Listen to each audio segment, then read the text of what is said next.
Going to take a quick break and talk about Drizzly. Drizzly is fantastic. It's the most convenient way to buy beer, wine, and spirits with delivery to your doorstep. And get this, under 60 minutes. It's insane. Yeah, I think what's also great is you can compare prices and shop different places and get your best deal. And you're shopping and you're doing a lot of cooking during the holiday season and you're all busy and all of a sudden you're like, oh, I need that bottle of wine. Wrapping presents and you don't want to have to take time to run to the store. Or you forget a gift. Yeah. And you need it delivered real quickly. Here's the way to do it. You download the Drizzly app or go to drizzly.com. That's DRIZLY.com.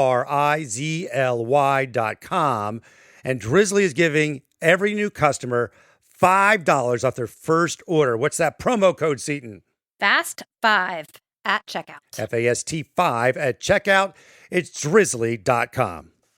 A college degree was in your future. Then life took a different turn. Jump back into school with confidence in a program designed for adults like you. Experience the support of a personal enrollment counselor. They'll walk with you through every step of the enrollment process. Move smoothly from one course to the next, with books delivered right to you before each course. Returning to school can be seamless when you have the right support. Thrive without ceasing. Start today at adult.cornerstone.edu.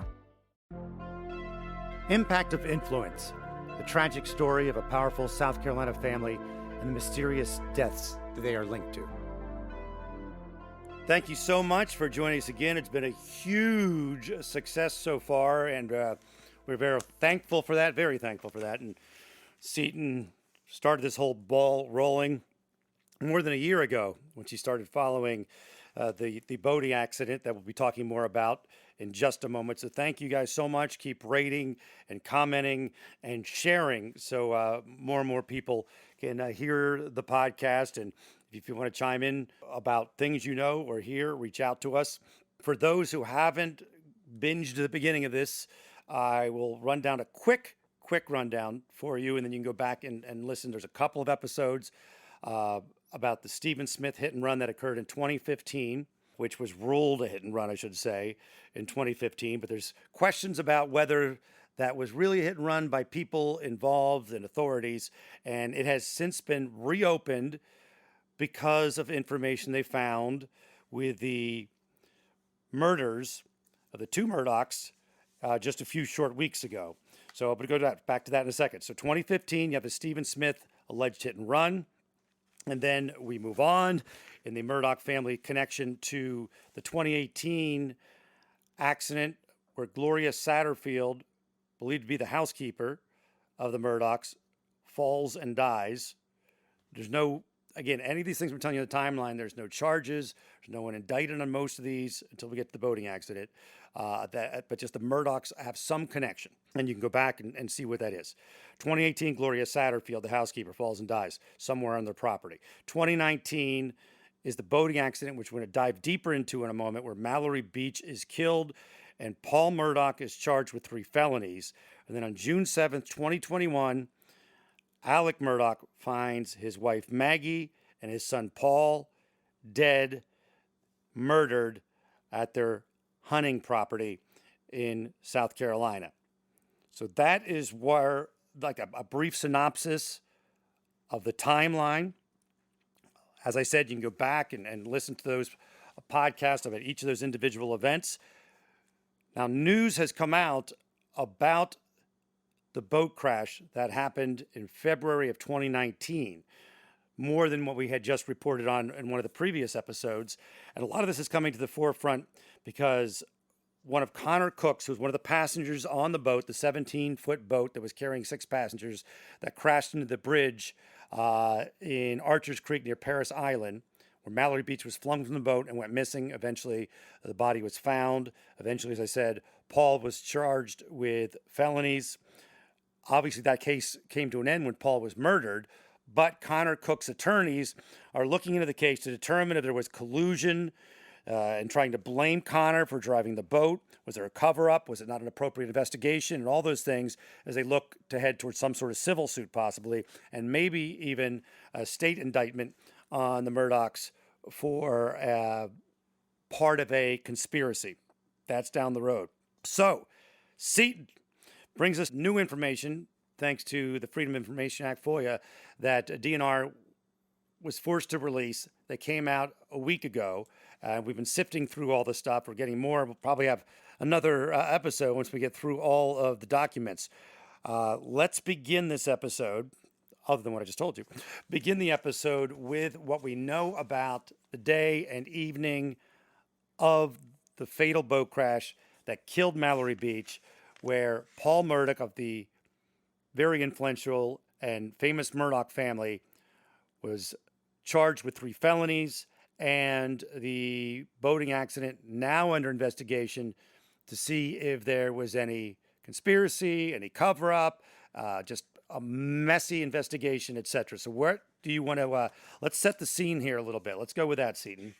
Okay, so as you mentioned, South Carolina Department of Natural Resources released information this week, which gave more of a detailed timeline. The first thing was a timeline of what occurred that night, because the boat actually had a Garmin satellite, so you can actually see exact times of where they were, like when they arrived at the oyster roast and when they arrived at different places.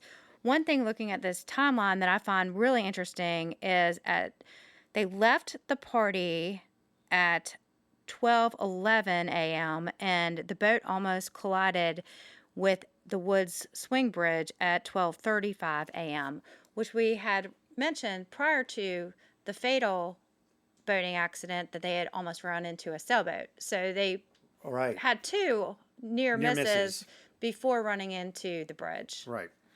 So I found that kind of interesting. They also released some surveillance video from Luther's bar where they were prior to the boating accident. It shows Connor and Paul taking shots. They also have... And it was just, if I remember right, and you can go back to the other episode and listen, but correct me, they might have been the only 2 that went drinking, right? The other ones were... They were the only 2. At that time. Their 2 girlfriends at the time came back and retrieved them from the bar, but they were the only 2 in the bar actually drinking. And they both took, I think, a Jägermeister shot and a lemon drop shot, which I didn't even know Jägermeister was still around. Kind of made my stomach hurt. And so, because we know that from previous reports, and again, you can go back and listen to some of this, but a bunch of the people on the boat, a few of the people on the boat, wanted to get home. And it was Paul and Connor who went into the bar and do the shots. Like some people were like, one of the girls had to work the next day, etc. Right? They were frustrated. They were ready to be home. Yep. And then you have receipts actually from Connor and Paul from the bar, and you can definitely tell from Paul's receipt. Actually, he used his mother's credit card, which, again, people on social media, they're very upset that Paul used that. It was almost saying like Maggie agreed to that, but my kids have actually one of my credit cards is missing right now because one of my kids has it. So sometimes, I mean, you don't know the situation. You don't know Was what it they're an using emergency it card for. that Are they using it because they needed gas or who knows, right? Something to eat. I don't think it's a big deal. But he puts a tip for it. The total charge was $16.50, and he puts a tip of $2, but he can't even make the zeros. But then he totals it for $20. So he couldn't do his math right, and his signature is a mess. So it doesn't look like he was definitely in a good place by looking at the receipts.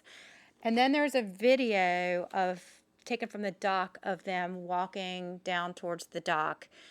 And Paul definitely doesn't seem like he's sure-footed at the time. He seems like he's a little off. But the sad thing, what struck me the most about the video is you see Mallory and Anthony at the back holding hands and just strolling. And it was really sad to think a bad decision getting in a boat with him. Within the next 30 minutes, somebody's going to be dead. Yes. Just to remind people, Anthony is a cousin? Anthony was the boyfriend of Mallory, and his cousin was Connor Cook, whose girlfriend Miley was also on the boat. So Connor's cousin Anthony. That's what I was trying to get to. Yes, they're cousins. There's also a crude kind of boat drawing of where everyone was sitting on the boat, and you can see Anthony and Mallory were kind of in the back, and Paul and Connor were close to the helm, and then Morgan and Miley were sitting in front of them. And I'd seen, I think, read in one of the depositions that they were sitting on a cooler together. So they probably had a better view. So that's where the at the time of the crash, is that what they're saying? That at the time of the crash, That's what they and believe they're saying. from these reports, we found out also that Paul, Anthony, and Mallory were the ones who were ejected from the boat. Connor, Morgan, and Miley remained on the boat, and Miley said in her statement that she saw the accident coming, so she was able to brace herself, and that's how she remained on the boat. At one point, the word was, or was implied, that they all got ejected. So now we know that, which helps us figure out. At one point, we're like, how's there a dry phone if everybody got ejected and that sort of thing? You know, and I don't know. I think I may have just assumed that. I don't know That's if what I that mean. It was was implied. reported. So It I'm was saying, yeah. implied. I don't know if it was, but now we It's have clear better now, yeah. clarification about that. So Paul, Mallory, Anthony ejected. We know that eventually we'll find out that Connor Cook, Anthony Cook, the cousin, ends up with a broken jaw, and He was the one to place the 911 call. he was the one to place the 911 call, which we played. You can go back in one of the earlier episodes and hear that call, which is disturbing. You can hear the girls crying and screaming in the background. There's a whole problem with which bridge they were at. It was a very foggy night. It was February. It was cold, but Paul was still just in boxers, because that was his thing that he would do when he would get drunk, they say. Well, we also find out that Miley, in her statement, that she walked down the road and she was actually the person that flagged down officers because there was confusion about where they were and they were trying to get located. And she also says that Paul's main concern was getting in touch with the grandfather, Randolph. And when DNR asked her why, she said, well, you know, this is a quote, well, you know, because they're lawyers and stuff. He wanted him to be there first. So he didn't call his dad, is what we... He did call his dad, not- but but not first, yeah. he called his grandfather first. Right. And I mean, maybe he was concerned that he would be in trouble with his father. And we'll find out later that it was kind of the other way around, but we'll get to that in a moment. Again, the previous episode, we broke down a lot of what the Beaufort Sheriff Department employees were doing and what the DNR people said in their depositions. You can go back and check that out. One of the things that we have found out since, as far as the documents were released, we get a little bit more on the blood alcohol test. And where there was confusion on that is who gave the test, who gave them to one. One report says this, one report says the other. What do you have for us on that? Okay, so Paul received a blood alcohol test at the hospital, and it came out to be a 0.28, which is more than 3 times the legal limit. That test was administered at 4 a.m., which was about 3 hours after taking the shot. So obviously, it most likely would have been higher. I've read something that I think your blood alcohol level can go up for about 30 minutes after your last consumption. They say about an hour and a half after the crash. Right, so yes. Right, but after his reportedly the last shot drink. was at Yeah. the bar. Unless they had drinks in the boat, maybe, or something. And the test was ordered by the physician at the hospital because Paul will go into it later, but Paul was acting so crazy that they thought maybe he had a head injury or something more severe going on, that they felt it warranted to go ahead and test him just to see what was going on. The state and local officers didn't attempt to give Paul a sobriety test. Well, that's a little... it's a little unclear. It's a little unclear. So what they're saying is the DNR, the initial investigator, wrote that he instructed the agent to administer tests to Paul and Connor. And we reported that the last episode, Connor refused the test. Right. And there was, by Documentation. some reports, confusion on your documentation, and some confusion as they were the only 2 real people they were considering as drivers.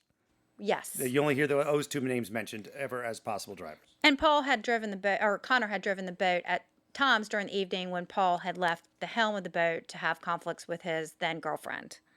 Yes. Well, so we know that the investigator says, the DNR investigator says that he instructed the agent to administer tests to Paul and Connor. The agent wrote that he was only instructed to give the test to Connor. Right. But then the investigator wrote in his report that they both refused tests. So there's a lot of confusion. There's Somebody definitely saying, confusion. I told him to test both. One person saying, no, I only was told to test one. And then then they're saying they both refused. So there's a bunch of mess right there. But there's also, Paul told the agent that he wasn't driving. And when we talked to John, he said that that is enough to cause reasonable doubt. Right. Okay, so I also wanted to mention that Mallory Beach's boyfriend at the scene was so angry with Murdaugh after the crash that the two had to be separated. And we mentioned that in the previous episode, but the boyfriend said that Bleep needs to rot in bleeping prison. So some are saying that should have been a sign that, okay, go test the guy. But again, if Paul is saying I wasn't driving, I guess there can be a conflict there.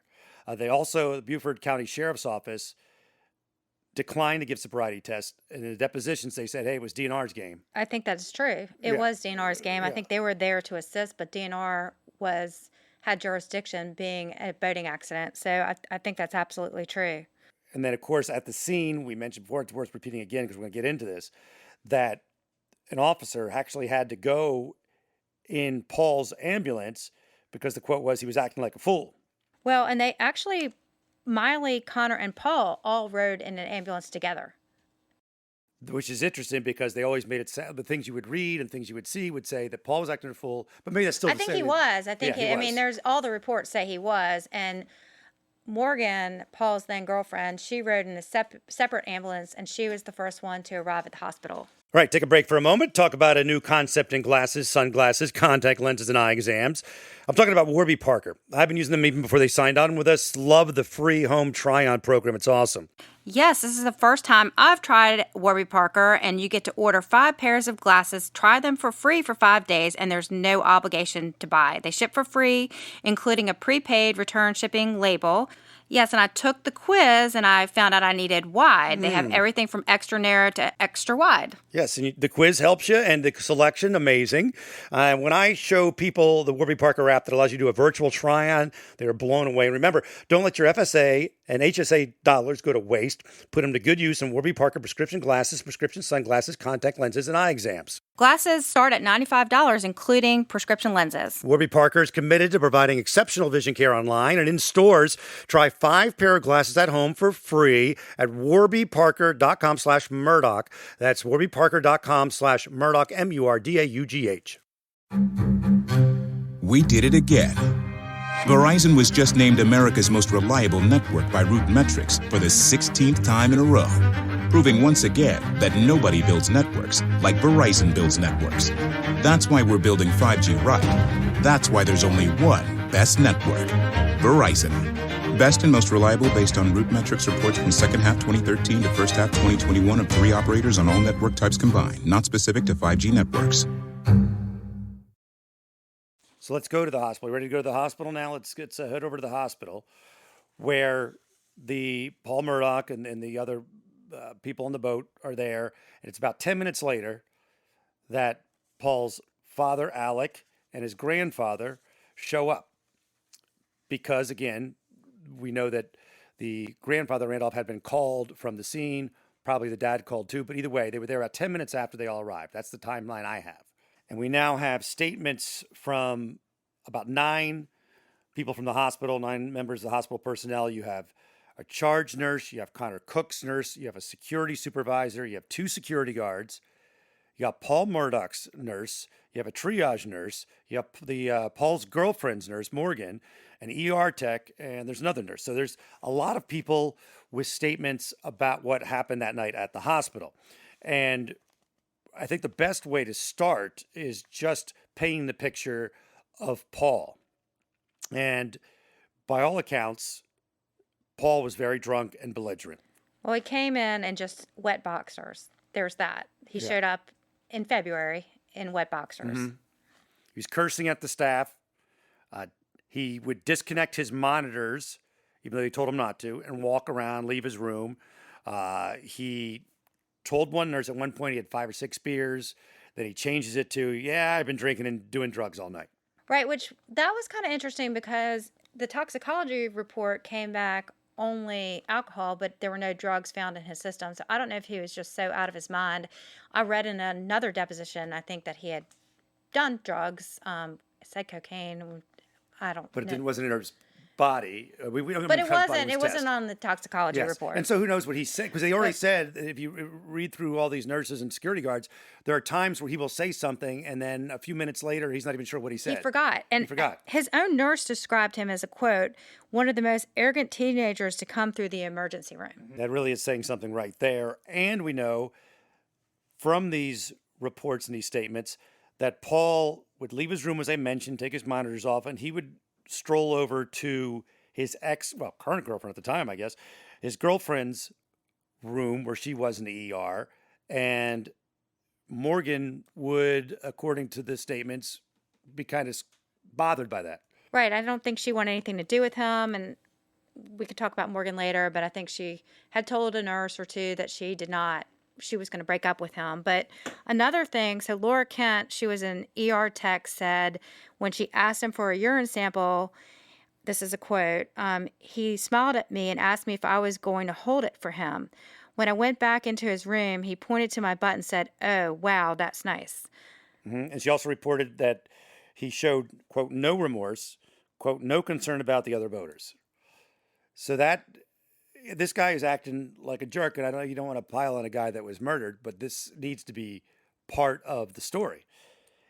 The grandfather was quoted by a security guard, and Paul's grandfather, incidentally, was obviously pissed by the reports that we read. Yeah, everyone says he was very Pissed at Paul. agitated, and they said that the father was very calm, but he was pretty irritated. He says he was intoxicated. Paul was intoxicated. Right. Yes. And what was his line? Drunk as Cooter Brown. Right. So I looked that up and I was like, I've heard that phrase before, but I didn't really know it. So I just Googled it and saw it on Wikipedia and a few other places.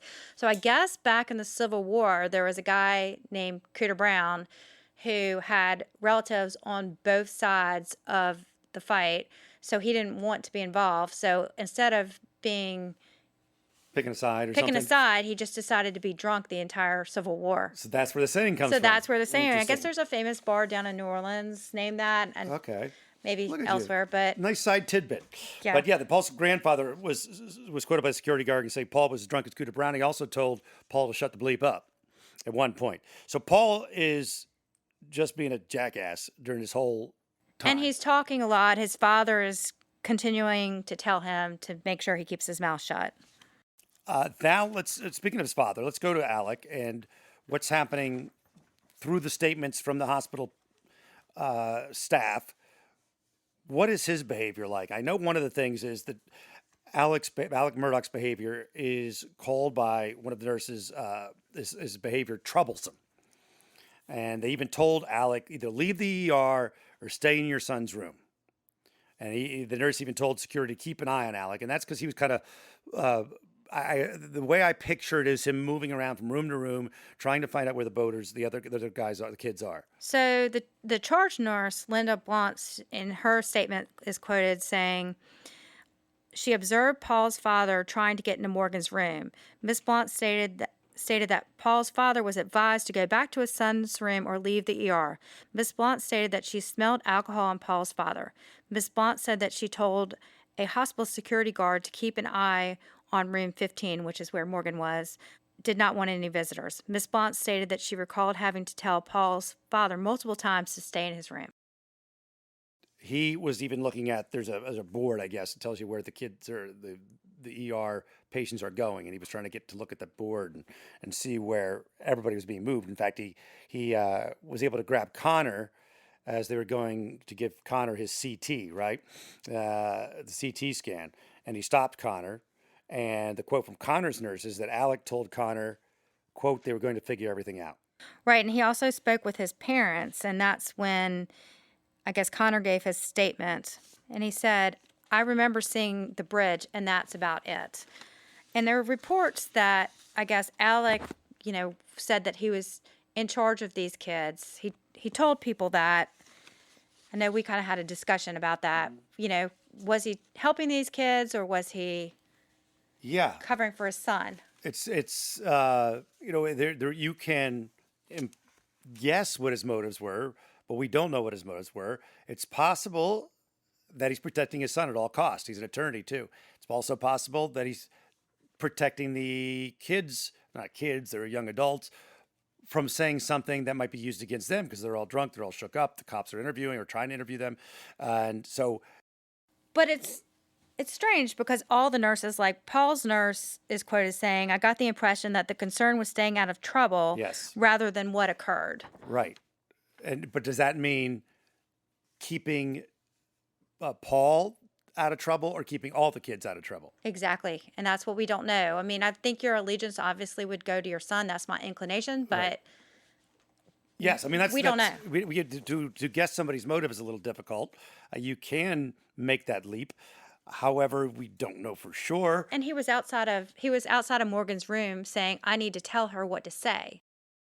Yes, the dad was. The dad was. Yes, Alec. Alec. And that is weird. And we also know that when it comes to Paul's girlfriend, that there's a history of abuse has been reported. We know that on the boat ride, that Paul and his girlfriend or ex-girlfriend had a falling. I don't know. Falling out is too nice of a way to say it. No, I mean, he spit on her. Yeah. Yes. Pretty intense. I can't remember. Did he push her, punch her? I think he pushed her and spit on Spit her. on her, which isn't. We go into that in one of the episodes, which is just insanely demeaning. So we have to assume that the girlfriend is in the room, very concerned with the fact that Alec, the father of her boyfriend at the time, Paul, is outside, and Alec and Paul are both roaming around outside the room. She's got to be a little freaked out by that.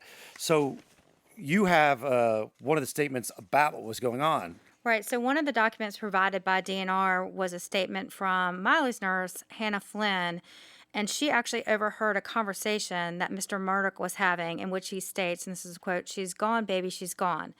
Miss Finn felt Mr. Murdaugh was cold and detached in regards to the victim/injured. Which is an interesting take because at the time, if you go way back to when we're talking about at the actual accident, Paul seemed to want to get a hold of his grandfather, other than before his dad, which makes you think that maybe he thought the grandfather was going to be more sympathetic. And it turns out at the hospital, it appears that the grandfather, this guy's drunk as Cooter Brown, Telling him to shut the bleep up, you know. and the dad, Alec, is the one who seems like he's very even-keeled and very trying to be in control of the situation. So where do we want to go from there? I do want to mention one thing before we go from there. Paul's nurse heard Alec ask DNR officers multiple times if he had reason to believe Paul was driving the boat. So he was trying to figure out where this was going at that point, at least trying to figure out what information they had. It's clear from everything that everyone involved was clearly very uncomfortable with Alec and the way he was behaving that night. That the fact no one is reporting anything differently other than that they felt that he was not acting appropriately. They thought he was overstepping, Yes. even if he wasn't officially the attorney of anybody but Paul, as far as we know. However, he was, by the statements, seemingly rather aggressive at getting to these kids, and that was causing the nurses and security guards some stress. Right. Well, another thing that I thought was, I think these kids were in shock. They didn't know what they said. I think the charge nurse said that Morgan, which is Paul's then girlfriend, was the most upset, but Laura Kent, who was the ER tech, said that she kept going back and forth between crying and talking about Mallory and then about completely unrelated things, such as mentioning one of the other police officers was so hot. So And I don't know if that's just the I think she was injury in and the shock, or and she's 19 and yes, at a crazy night of drinking and carrying on and a major accident, and they're also being influenced by a reportedly very influential person from their hometown. it doesn't seem like in the documents so far that night there was any real clear statements from anybody on the boat that seemed really, really coherent and straight up. Everybody seemed to be angry, or obviously angry and sad, and it's And concerned kind of about a not getting cluster. it, not getting in trouble and also finding their friend. Yes. Yeah. Mallory, remember that the body took, 4 days? 7 days. 7 days. That's right. 7 days to be found. So yes, there is a lot of stuff going on in this ER. And in fact, I will say that quote again. How was it described? Even though it's a tragic thing, but the description of one of the workers there was the ER tech, Laura Kent, who described it as a weird, corny teen drama. Yeah, it does. You can kind of almost picture in your head as something surreal. And it was the middle of the night. They had been out. Yes. They had been involved in an accident. It probably did almost feel like a weird, corny teen movie. Especially Probably the way not teen. It probably seemed more like a horror story. But a horror story. Yes. I mean, again, the fact that this all happened and then there's still this murder that has not gone anywhere, the investigation as far as we know, that still, no matter how you feel about Paul and the Murdaugh family, Paul Murdaugh and Maggie Murdaugh, the mom, were murdered. A double homicide. That's not a great story right there for the Murdaugh family. It's not like these guys are getting away with something right now, or maybe they were on their way, but this is a tragedy. no, it's a tragedy for everyone involved. It's a tragedy for the Beach family, a tragedy Yes. for all the kids who were involved in this accident. I mean, watching the video of them coming home, in a split second, their lives changed. Yes, and I just can't even imagine how they are coping with survivor's guilt and guilt of why did I even get in the boat, because they had been at least one of them had been with Paul in a truck at some point. It's mentioned in the one of the statements. Yeah, one of the statements said that Paul had been involved in another Close. near miss car accident. Yeah, in a where truck she or was, something. Yeah, where she was in the car or truck. So it's just a mess, and hopefully the investigators will get to the bottom of this.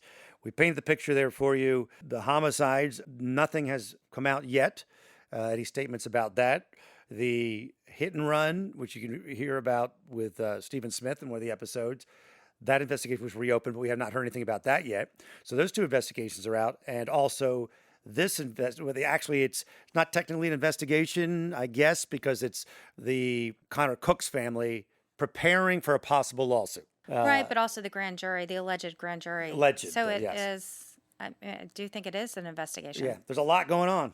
A lot of tragedy involved, that is for sure, and a lot of questions.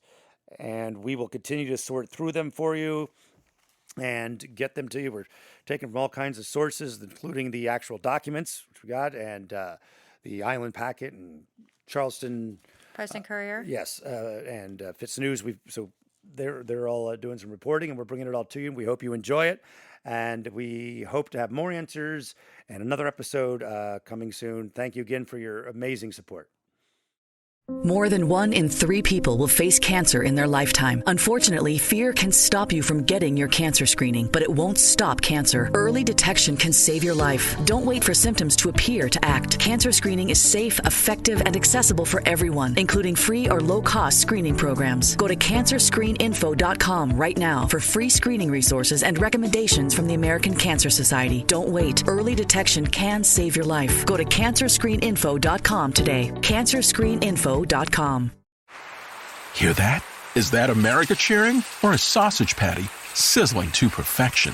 It's time to cheer for Egg McMuffin and fresh cracked eggs at McDonald's. It's time to wake up to the aroma of freshly baked biscuits and treat yourself to a real honest-to-goodness morning meal. Breakfast. It's on at McDonald's. Now get any breakfast sandwich for just $2. Available only through the app. Mobile order and pay available at participating McDonald's. McD app download and registration required.